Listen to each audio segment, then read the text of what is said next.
The most eye-catching addition in the free update is the return of the Kentrosaurus. Kentrosaurus will come to Jurassic World Evolution 3 with sexual dimorphism and a brand new baby, all free of charge. The only information we have on future updates beyond 1.1 is that starting in January, we will get one Jurassic World Evolution 2 base game dinosaur returning to Jurassic World Evolution 3 every month.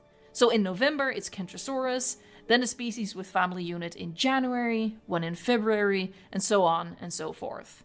Remember that all Jurassic World Evolution 2 base game dinosaurs will return for free to Jurassic World Evolution 3. They've adjusted navigation rules so that dinosaurs can travel beneath and around scenery items more freely, meaning that collision is not going to stand in their way of moving about in their habitat as much. They also added more keyboard shortcuts to help you while placing all of your scenery items. We have improvements to LODs on PC.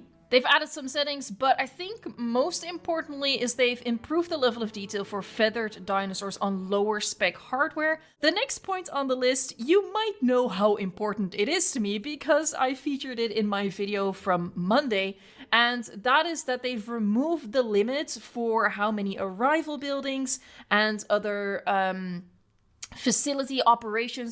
how many operation buildings you can have in a sandbox park. Next, they have added a sandbox setting that prevents juveniles from being hunted in sandbox maps, is that after using the replace function of path and then you exit the tool and you come on back, it seems like your path isn't working until you realize, oh, god dang it, it's still on replace mode.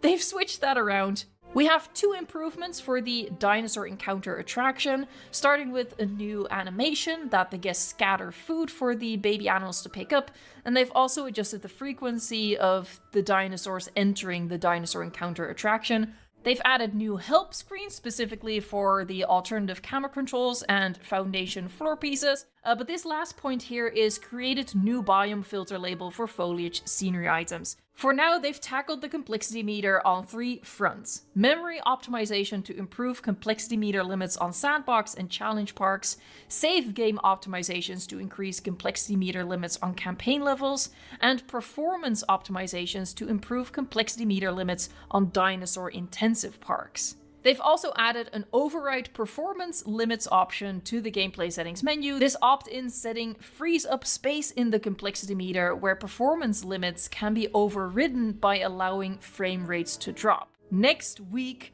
Update 1.1 releases.